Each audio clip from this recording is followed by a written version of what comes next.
Howdy, friends. Haven't been on for a while. Been dealing with a fever that wouldn't go away and actual problem sleeping. So I'm back uh, today. I don't want to jump through and say and like and all of that. So I'm going to be straightforward. I'm going to talk about what a race card is. CARD, not CAR. Everybody knows what a race car is. A race card is something that so many people talk about in the media, but they assign it to people that don't have race cards. They don't have them at all. I'm Cherokee, Irish, and German.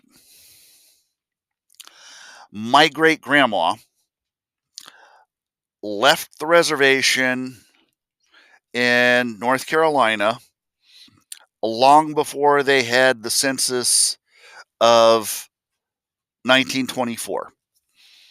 And so, forthwith, even though I can show my heritage comes from my great grandmother, my mother's side,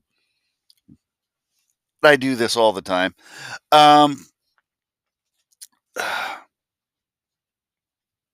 anyway, it's from my mother's side, which with Cherokees, that's where the actual heritage is counted, not the father's side. All titles and property, up to including land and perishables and whatever that they want to leave to you, comes from the matriarchal side. I'm not jumping into all of that. What I am jumping into is the fact that a race card was for people like me, the wild bloods. And if my grandmother had been on the my great grandmother had been on the reservation prior to 1924, then I could prove my heritage and prove that I should get a tribal affiliation card, which means in the government, if you don't have a tribal affiliation card, you cannot legally claim the heritage of American Indians. And I say American Indians because, number one, I'm going to go with someone that I did not agree with on his politics, which is Russell Means. But I understood when he said the reason he preferred American Indian to Native American is because saying American Indian meant you were the only ethnic group by and large that put American first. All of the other ethnic groups, like, yeah, I'm Irish American, I'm German American, but I'm American Indian. And I agree with that because a Native American is anybody that's born in the United States of America.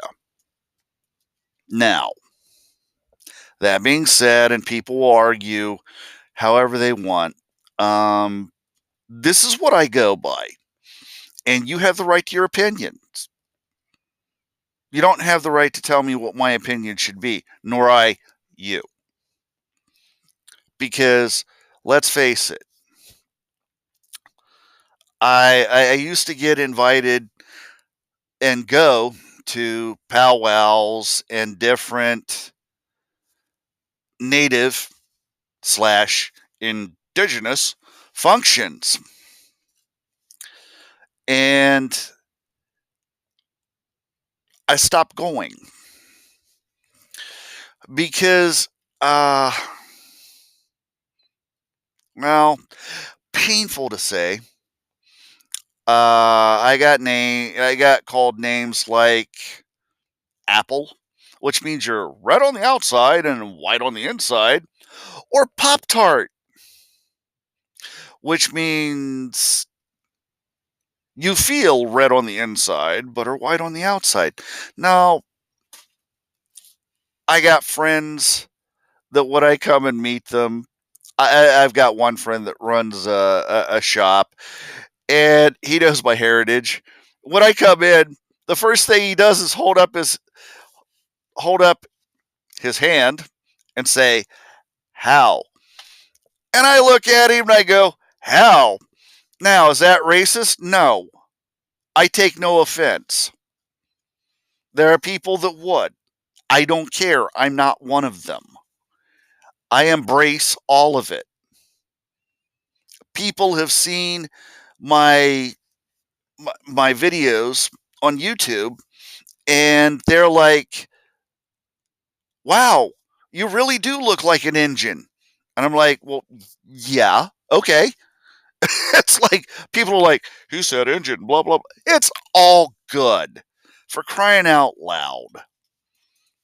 If you can't take the wind out of your friend's sails once in a while, um, how are you friends? I take the wind out of other people's sails. They take the wind out of mine. It's, and it's not roasting. I don't roast my friends. And I generally don't hit below the belt because to me, mm, that's kind of a female thing to me.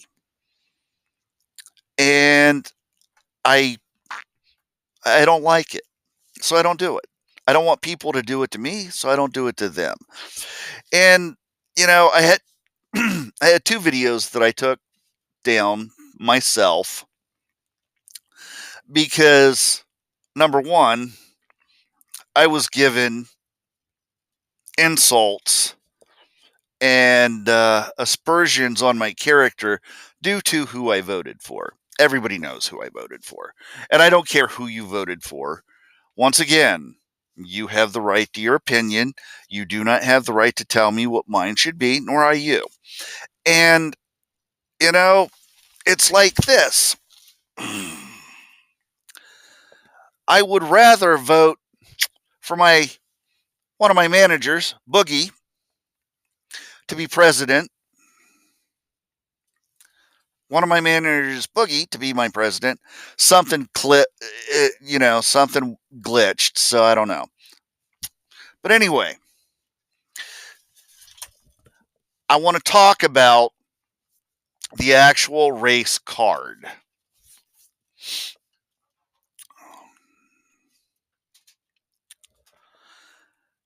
If you are of American Indian descent, if that's your heritage, native, indigenous, however you want to call it, I don't care. If you don't have a tribal affiliation card, you're considered white. Well, okay, that's fine. But I turn my head sideways, and you can take my profile off a Calumet baking powder can or a pack of American Spirit or a Buffalo nickel. Yeah. And then you get people saying, oh, it's racist to say Indian or American Indian. No, it's not.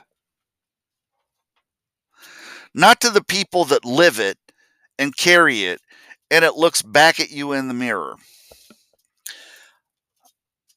When I was teaching in Japan, just before I left, I met an English woman of Asian Indian descent who, when I said I'm American Indian, she said she didn't believe me because I didn't say Native American.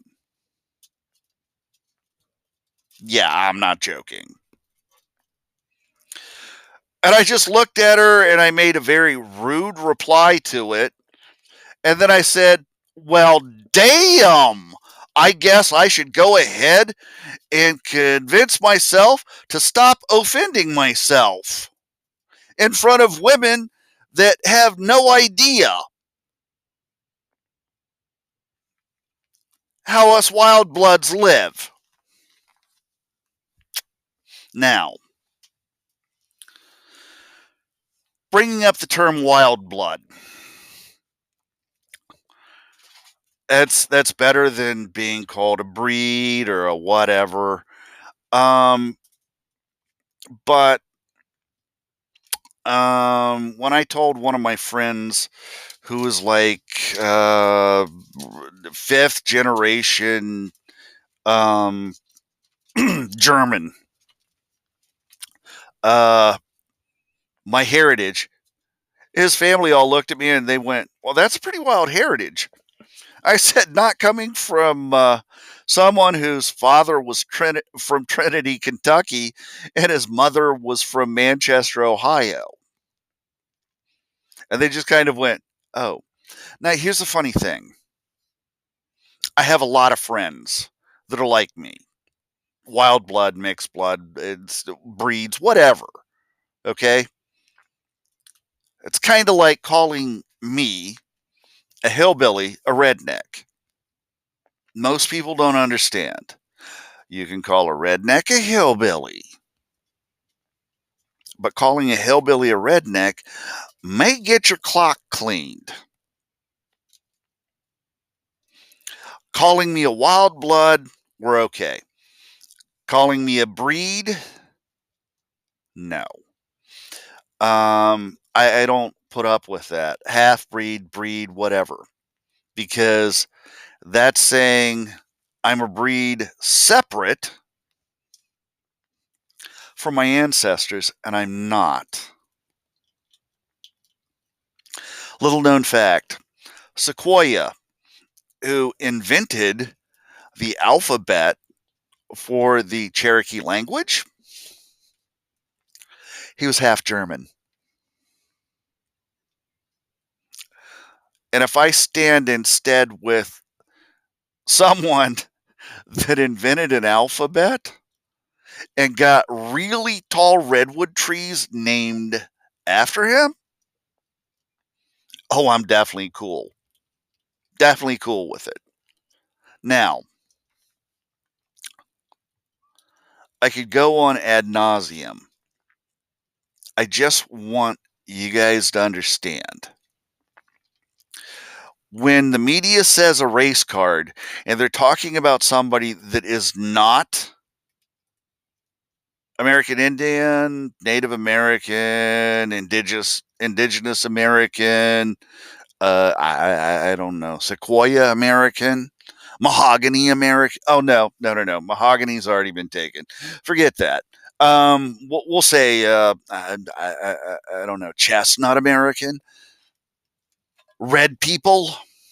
Yeah. Here's the thing. The reason it is set up that way is because if you are on the rolls of a tribe, for the most part, they got to send you money. And so, whenever I hear about the noble savage, number one, I love the myth of the noble savage, but it's just that it's a myth. When the last time I went down to the Cherokee Reservation in North Carolina, I was wearing sunglasses and a leather jacket with traditional bone armor decorating it. I got asked directions by people that were tourists like me, and I would take my sunglasses off so they could see my eyes, And I would tell them, I'm a tourist too. However, I can direct you to where you're wanting to go because I've been coming here since I was 9 years old. I was teaching um, the Cherokee Self Defense, which was known as Chulakwa. And Chulakwa is based on three weapons. And you know them, of course: tomahawk, long knife, spear. And all your body movements mimic those weapons movements. And I've taught people um, knife defenses and concealed weapon defenses. If I didn't know you, or you weren't military or law enforcement, I would not teach you knife or tomahawk fighting. Wouldn't. If you were of the others, oh yes, I teach it all day long. And I'd throw in some spear too. But most people didn't want to learn spear, so I just showed them the body work. A lot of times, I'm not going to do any demonstrations here because uh, somebody's liable to take it the wrong way, and the whole legal liability thing. I'm not encouraging violence. This is why mainly I taught self defense courses, and I think that's um, I think that's good on my end because I was covered legally. I didn't show them anything that was lethal. And it was all about if you can run or get away from it, from an encounter or a situation, a potentially violent situation, you leave. Because eventually you're going to have to talk to the police about something. And if you're defending yourself, you have to prove it was a defense. I'm an ex soldier. They passed a law stating that if you were prior military, anytime you got into a situation where you were fighting, if it wasn't self defense, they, they could try and get you for attempted murder, felonious assault, aggravated assault, excessive force, just all kinds of stuff. And it didn't matter if you'd been it's a cook that did nothing but wash dishes for 4 years in the army. You were in the army, so they're gonna, yeah. And then if they found out that I was teaching self defense classes and somebody that went through one of my courses wound up doing despicable things, they can come right back to me. And then I have to explain that I did not teach them that. And so it all comes with a responsibility. I have a responsibility to me. Granted, I love my heritage, but I learned a long time ago you're not one they're ever going to love for your heritage. And I'm not going to say white folk treat me bad. I am white folk by law. Um, yeah, I don't like saying a lot, and I keep doing it because I'm trying to stay on script, and my ferrets are running around with my fox, and they're sleeping on my feet, nipping at my heels. So, pardon me, but the management has been causing um, a disturbance, but it's a good disturbance. So, anyway, this is just me. Now, this has been a long video, and I've got to say,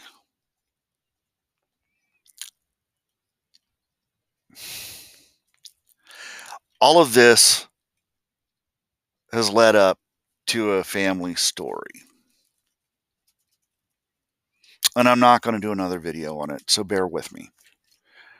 How I found out I was Cherokee, American Indian. I was 4 years old. My mom was shopping in a grocery store in Columbus, Ohio called Big Bear. They're no longer around. And she got a box of Kellogg's Corn Flakes. And what did it have inside? A plastic Indian. Well, I saw it, and then I started crying. I didn't know anything about Indians. I was 4 years old. And every Indian I saw was a bad guy on the Westerns that we all watched. And so I was crying. Some guy came up and asked me, "Why are you crying?" I said, she's got a box of cornflakes, and the toy prize is a plastic Indian. I hate Indians. Okay. Well, my mom comes up and asks this guy, who really should have minded his own damn business, um, what was going on. He goes, "Oh, he was crying, and I thought he might have gotten spanked." My mom gave him the what for, because she didn't know him from Adam's house cat, and he may have been, dodgy. And so she goes, "Why are you crying?" And I went, "Because there's a plastic Indian in that box, and I hate Indians." She looked at me and she goes, "You hate Indians?" I went, "Yeah, I hate Indians." She goes, "Do you hate little grandma?" Which is what I called my great grandma Nancy, was little grandma, because she was not very big, and she was, it's like, at that time she was in her 80s, maybe 90s. And I said, "No, I love little grandma." She looked at me and she goes, "Well, little grandma's an Indian, and so are you." Suddenly my eyes lit up, and I said, "Okay, I want to be an Indian now." So my mom, after we got the groceries, took me to a company called Tandy Leather, and they had a kit for a wooden tomahawk, and she got me one. And she goes, "Do you want uh, a headband with a feather?" I said, "No." So at 4 years old, I got my first tomahawk. It wasn't lethal, but it was mine. And I kept it up until I went away to the Army when I was 17. Don't know what happened to it, but I would run around waging war with it. And I was trying to do war dances. Ever since then, I've never let anybody tell me who I am or what I am. I'm standing on the shadow of giants, and it ain't tribal. And quite frankly, I don't want to hear anybody talk to me about, "You just don't know how to handle a strong woman." Mm-hmm. My mom got tired of my brother and I wrecking the house fighting. He was 2 years older than me. She taught me to box when I was 4 and he was 6. So anytime we started to get into a fight, she'd take us out the backyard, put the gloves on us. from 4 years old. So I come by my nature naturally. My character was encouraged, and my wild blood was never a shame until I walked into people that tried to make it so, and they never made it so. I made it very clear to them, I don't care what you think. You're out here selling a whole lot of hokum about the Indians did this and the Indians did that. And a lot of it's lies. And I don't buy into it. And I don't sell lies. Anyway, one of my favorite catchphrases is I'll say a quote, and then I'll say, well, it's an old Cherokee saying before I start the quote. Then I say the quote, then people go, uh, I don't think that's an old Cherokee saying, because they know where the quote came from. And I look at them and I go, well, I'm an old Cherokee and I'm saying it. Anyway, wishing you all peace and peace of mind. Thank you for your time. Y'all come back now, you hear?